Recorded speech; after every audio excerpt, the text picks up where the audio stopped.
is Vince Carter with his first stop. Let's go home! Let's go home, ladies and gentlemen! Welcome back, you guys. My name is Kane, and let's travel back in time to the year 2000 in Oakland, California, where Vince Carter put on one of the most entertaining performances in All-Star event history. The dunk contest was slowly becoming irrelevant until a second-year man from North Carolina came through and joined the event. I had a lot of fun making this one. Let's try to aim for 700 likes in the first day on this video and talk about how Vinsanity gave the dunk contest a new life. Let me refresh your memory of what the NBA world looked like back in 2000. For the first time in 15 years, the Chicago Bulls would miss the playoffs, the Spurs just came off their first championship, and Jason Kidd was leading the league in assists per game. By early 2000, there was a new star coming onto the NBA scene that got selected to his first All-Star appearance. That star was Vince Carter, but he wasn't on the radar of all casual NBA fans. Vince was on an average Raptors team that missed the playoffs the year before. He just wasn't that guy yet that everyone knew. Before Vince Carter became Vinsanity and gave NBA fans one of the most talked about basketball moments ever, there was no dunk contest, none, it did not exist. Throughout the 1990s, the dunk contest could not get any star players to do the event, and those who did compete in the contest did not give fans dunks that were as memorable as the 1988 dunk contest with Michael Jordan and Dominique Wilkins. People thought it was done without Michael Jordan in it. So in 1998, for the first time in 15 years, David Stern and the league would go into its mid-season break without a dunk contest. Let me read you some quotes from people around the league. Rod Thorne, the VP of basketball operations, said, "There was a conversation that all the dunks that could be done had been done, and maybe it was getting a little stale." Elton Brand, who was on the Bulls at the time, said, "The slam dunk contest kinda lost a little of its flavor over the years.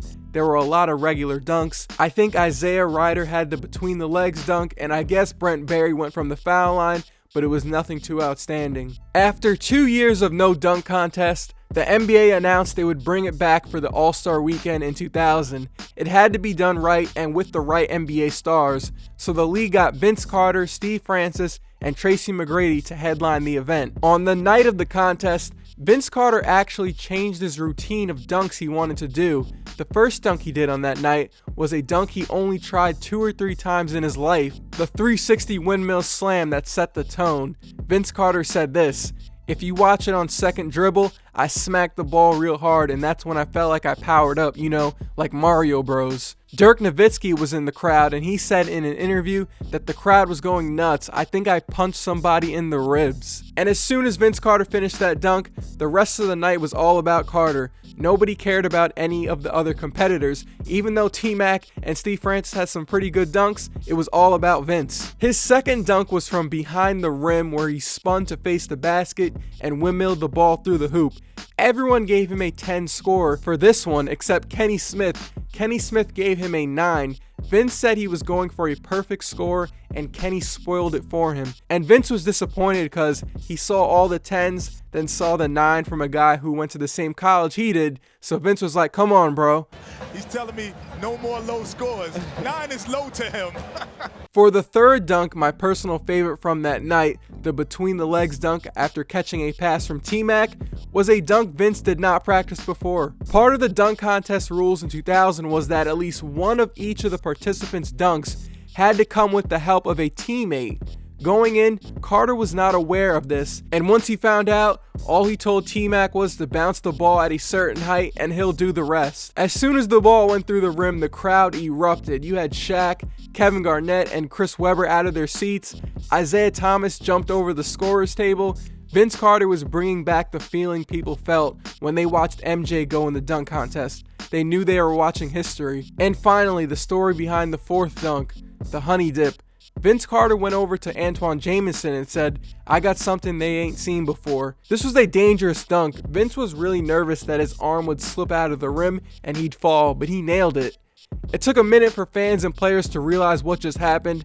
Everybody in the crowd thought it was just a basic dunk.